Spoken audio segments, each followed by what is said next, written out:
Hola, están? Laurita, qué milagro que andas por acá. Sí, ¿verdad? A tus Vengo órdenes. a buscar un vestido para una sesión de fotos. Ah, pues tengo cosas muy bonitas, como ojalá que te agrade algo.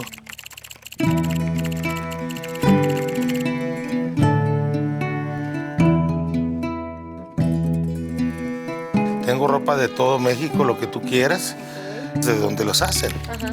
Y mi negocio se dedica a vender cosas que son de origen completamente. Los modelos que manejo yo son modelos que ya son clásicos de hace 70, 80 años, Ok. que no se modifican, sino que son los mismos clásicos.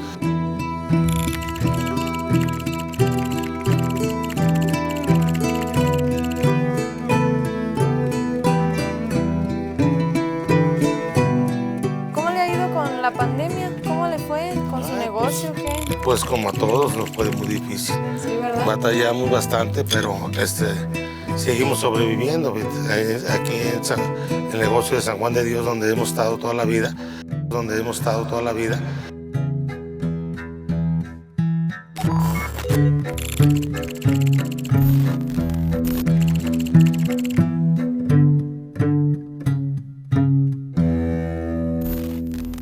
Nosotros nos dedicamos a vender ropa mexicana, ropa típica mexicana.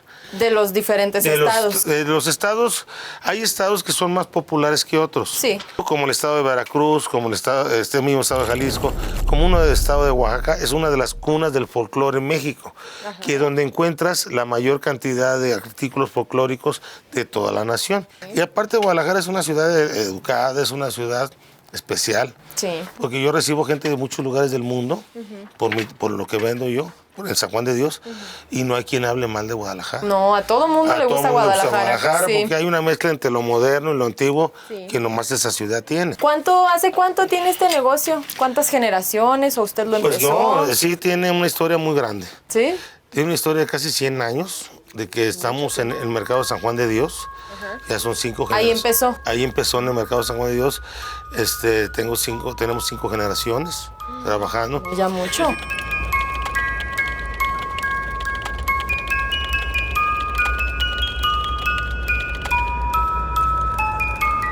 En México desde marzo están suspendidas las clases presenciales en las escuelas y los estudiantes están recibiendo clases de vía remota. Los estudiantes mexicanos no han podido continuar en las escuelas. Hay 165 millones de estudiantes en América Latina que no pudieron seguir con las clases presenciales y México es uno de esos países.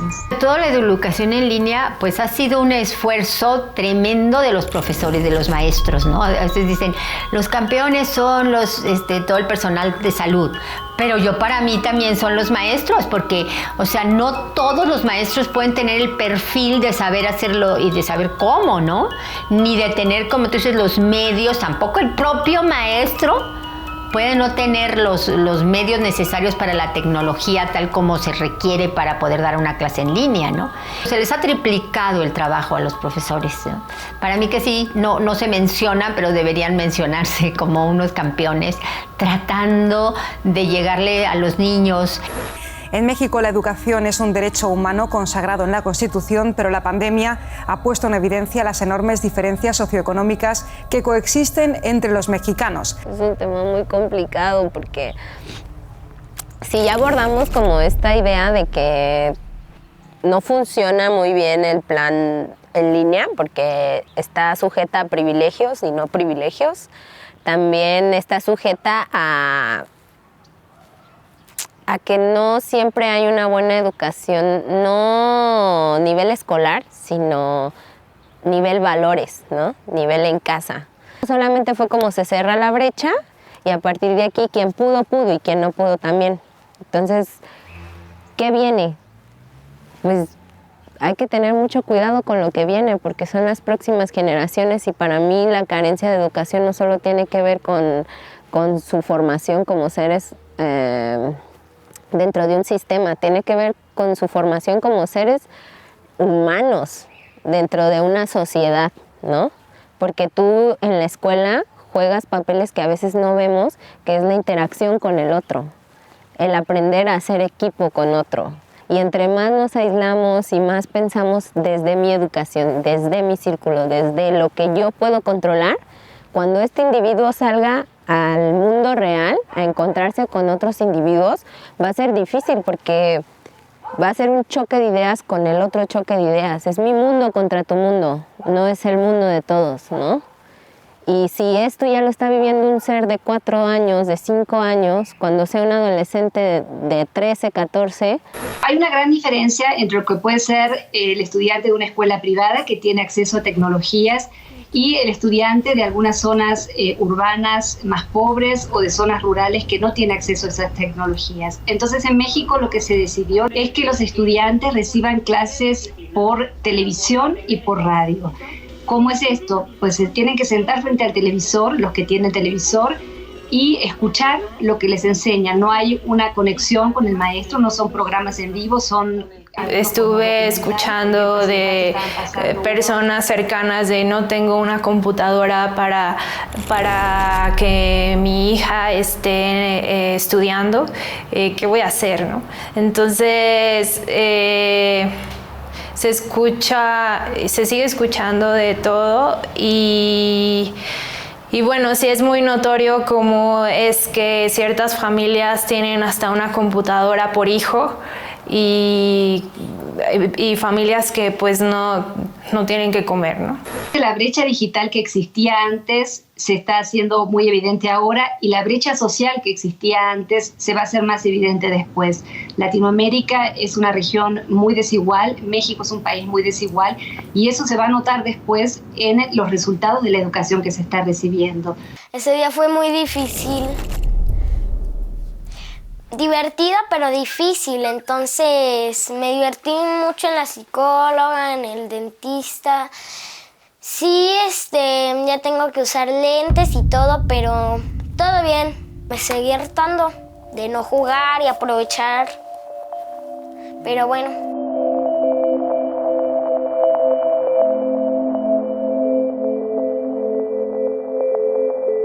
Hay un artista plástico, no sé exactamente, no recuerdo su nombre, que diseñó una monita otomí de madera de 30 metros de altura, de pura madera, es como una escultura gigante, itineraria por varias ciudades especiales del mundo. Vamos junto a la Torre Eiffel de París, al Big Ben de Londres, y fue una escultura muy famosa. Junto a la Puerta de Alcalá en España, que sin querer, cuando empieza la pandemia y se hacen los cubrebocas, nosotros diseñamos cubrebocas. Muy bonitos también, ya los vi. Artesanales, y seguimos dándole trabajo a 180 familias. Y entonces nuestro cubrebocas puede dar hasta Europa. Fíjese. Y es eso lo que nos salvó. Qué bueno. Y sin pensarlo, porque gracias a esa monita, a esa escultura que la vieron en muchos países de Europa, fue la que nos dio entrada en lo artesanal hacia Europa. Y gracias a eso sobrevivimos y dándole trabajo a las personas que tenemos.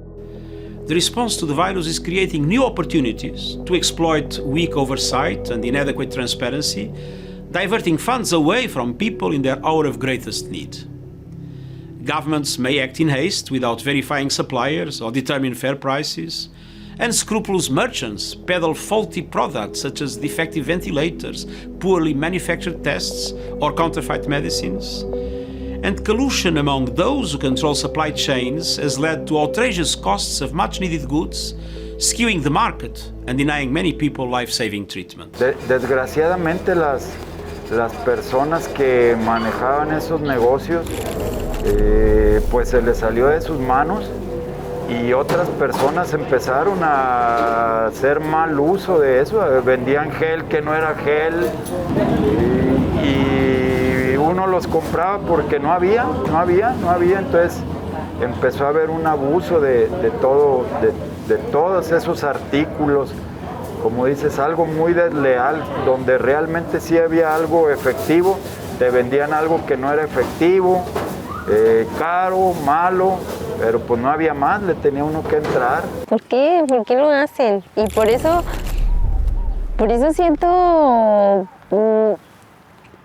la verdad sí es miedo, o sea, no puedo describirlo de otra forma que no sea mucho miedo, porque imagínense con el tema agua, que todo mundo, incluso animales, necesitamos agua. obvio siempre va a existir este sector que se va a querer aprovechar. Y el provecho viene cuando es una primera necesidad, ¿no? Entonces, luego da miedo lo que podemos hacer por dinero y lo que podemos llegar a hacer también como humanos, ¿no? O sea, ¿hasta qué punto vamos a entender que no se trata de monetizar todo? For many people in all regions, corruption has been a long-standing source of distrust and anger against their leaders and governments. But corruption in the time of COVID-19 has the potential to seriously undermine good governance around the world and to send us even further off track in our work to achieve the Sustainable Development Goals. El abuso, ¿no? El abuso que ver como una cuestión de individualidad y de cómo puedo ganar ante esta catástrofe en lugar de, pues, de ser un poco más consciente, ¿no? con lo que está pasando. Y pues en verdad, si tienes dinero, si tienes con qué o soluciones, pues acercarte a tal cual a las personas que perdieron los empleos, ¿no? Uh-huh.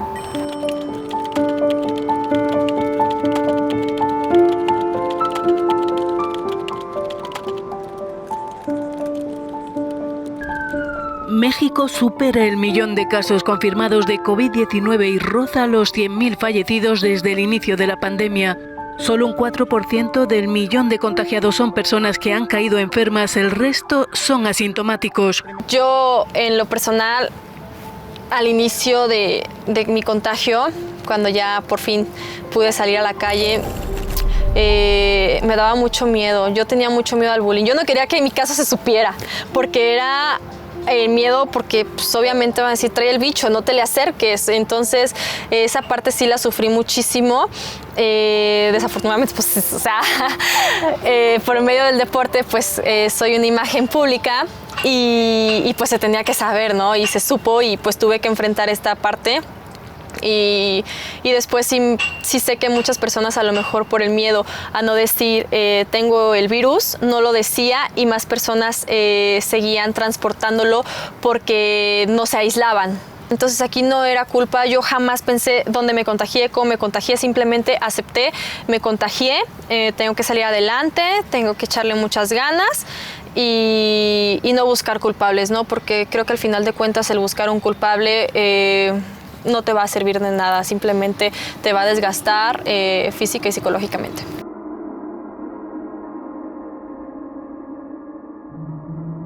En el último año, la pandemia de COVID-19 dejó a millones de personas sin trabajo y sin ingresos para comprar comida o pagar el alquiler. Es lo que más me apura porque no se ha pagado. Lo que me preocupa es a dónde me voy a ir con mis hijos. Bueno, el impacto económico es fuertísimo. Como te digo, todos los pequeños que por ejemplo, que pagaban renta de sus locales, los comercios, pues no aguantaron pagar la renta. Solo los que tenían realmente, que fueran dueños del local, podían aguantar, ¿no?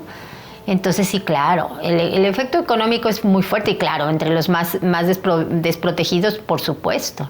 Las autoridades ya han restringido los horarios de comercios no esenciales en el centro histórico, pero se resisten a ir más allá en las medidas. En este mercado la eventualidad de un cierre preocupa a vendedores y clientes. Empezó una desesperación, en muchos rubros pues empezaron a quedar, empezaron a cerrar las empresas, la gente sin trabajo.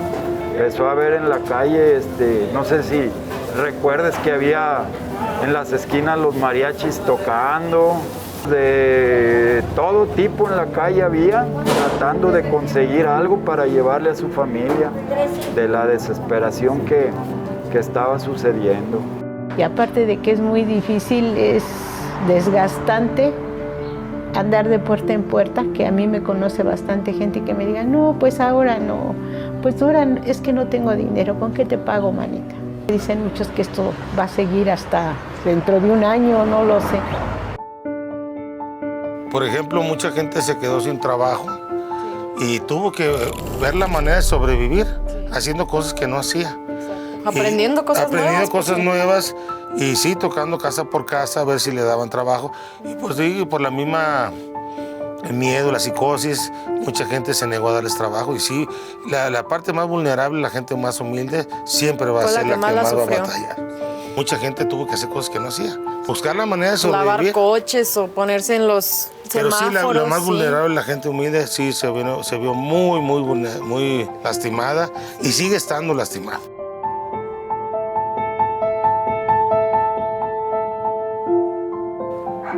Me siento tranquila de saber que mientras tenga salud y no esté en un hospital, yo voy a estar bien, ¿no? El dinero no es nada, el dinero ayuda, el dinero es algo que hemos construido, pero que ya nos dimos cuenta que aunque tengas todo el dinero del mundo, tú no tenías una vacuna. Y alguien de tu familia o alguien que amas estaba muriendo. Y no podías tener acceso a eso y lamentablemente en muchos casos murió, ¿no? Y ahí es donde valoras qué es lo que realmente es importante para ti.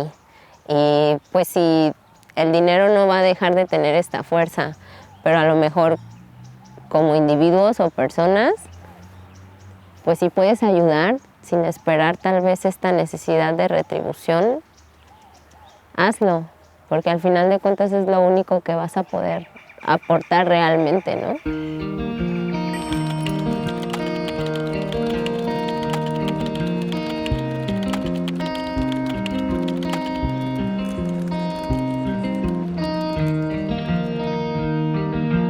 Rodeada de una enorme expectación, Margaret Keenan ha llegado al hospital de Coventry para ponerse la vacuna contra la COVID-19.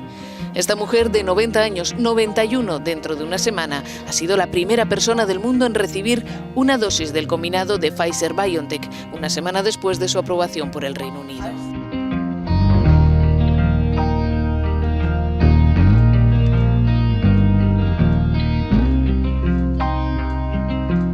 Mira, se me pone la piel chinita de saber que yo lo único que de verdad anhelaba, así como muchos de mis mexicanos, era que mi familia estuviera vacunada, que mi familia estuviera protegida, porque yo ya la había librado, pero me daba muchísimo miedo que mi padre y mi madre, lógicamente, no mis seres queridos, pasaran pues algo desafortunado, ¿no? Y más como se estaban dando las cosas que en los hospitales pues no se podían despedir, o hasta la fecha no se pueden despedir de sus seres queridos. Es algo que sé que muchos han vivido y de verdad es algo muy fuerte, que es de admirar la experiencia que les va a quedar al superar un momento así. Un primer cargamento de vacunas de Pfizer-BioNTech llegó este miércoles en avión de la compañía de mensajería DHL desde Bélgica a México, convirtiéndose así en uno de los primeros países en recibirlas y donde se empezará a vacunar este mismo jueves a personal médico que atienda a enfermos de coronavirus de la capital. Creo que se compartió como el pensamiento de que va a haber una solución y que todo va a estar bien, como algo de optimismo, pero bueno, sabemos que las cosas son muy lentas al final de cuentas y pues tiene que haber vacunas periódicamente o medicina, tratamientos, pero para esto pues va a llevar un tiempo.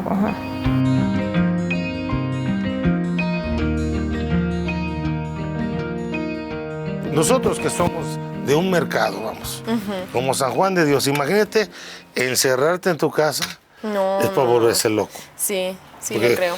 Nosotros estamos impuestos a convivir con cientos de personas todos los días. Acostumbrados a siempre Yo he ver a hablado gente. con personas de muchos lugares del mundo y de repente te vas a encerrar a tu casa. Y ya no ves a nadie. No ves a nadie, te quieres volver loco. Sí. Pero sobrevivimos poco a poco y tratamos de ir al mercado y pues tratamos, por la que había poca información, cómo estaba todo caminando lo de la pandemia. No sabíamos si era mentira, si el gobierno nos quería nomás cerrar. Sí. Muchas situaciones que tuvimos. Es que hubo mucha sobreinformación, hubo mucho... Y desinformación al mismo tiempo. Cosas que te informaban que estaban equivocadas y otras que no te informaban que eran reales. Sí. Entonces sí se complicó bastante para los comerciantes en general. Para todo el mercado se complicó mucho. Sí, todas las ventas. Muchos perdieron sus trabajos.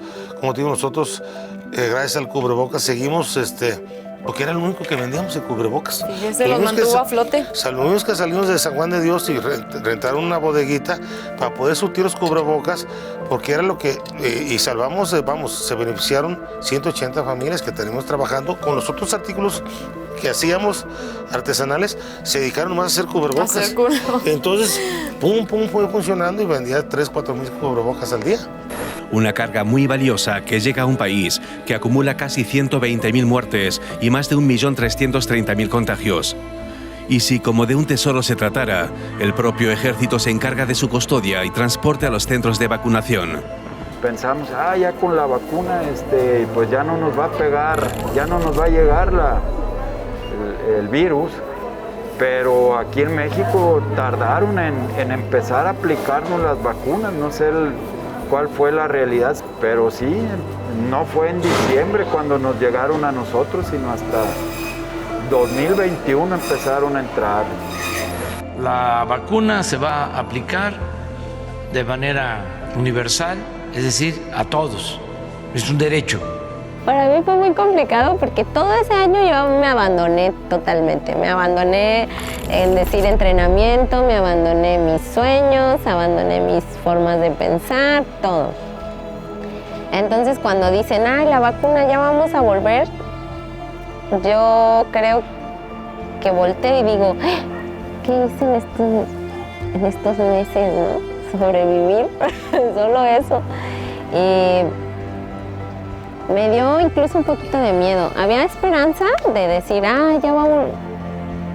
Eso, más bien me daba mucha cosa que algo en mí decía, ya vamos a volver otra vez a la realidad, vamos a volver.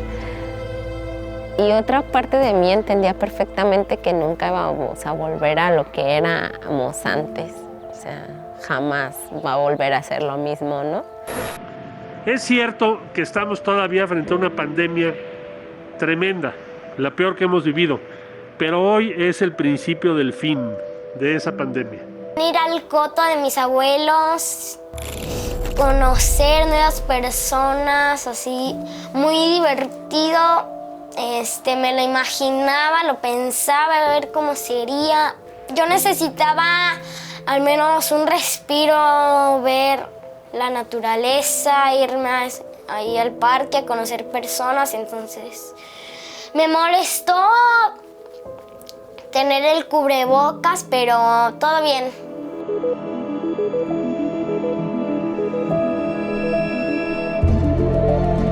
México se suma a los países que aceleran el ritmo para empezar a vacunar en cuestión de días a su población contra la COVID-19.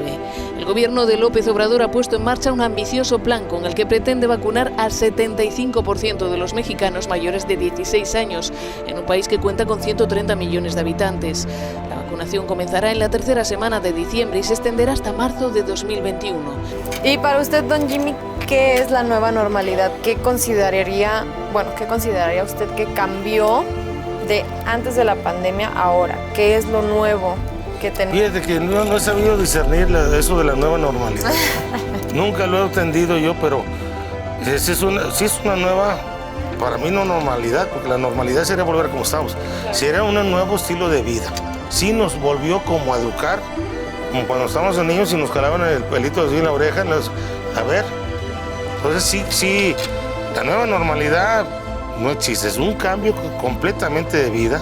Para mí es el que yo lo veo, porque la normalidad ni la teníamos antes. Sí, no. Entonces, pues por nomás mencionar la palabra, claro. En realidad no había una normalidad bonita en el mundo, ahorita va a haber menos.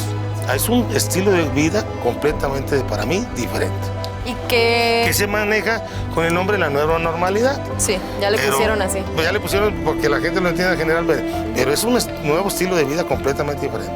Sí, ¿y qué es lo que más usted ha notado que cambió?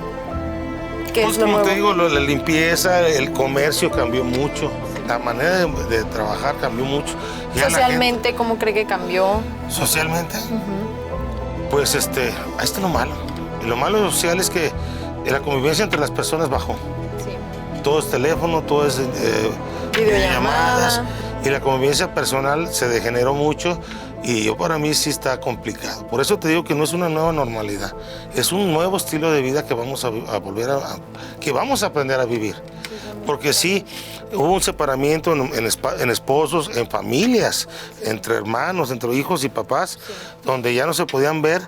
Y pues, si no vivían antes una vida normal, como te lo voy a repetir, pues menos ahorita. Menos, claro. Entonces, sí ha cambiado la forma de vivir de las personas un 80-90%.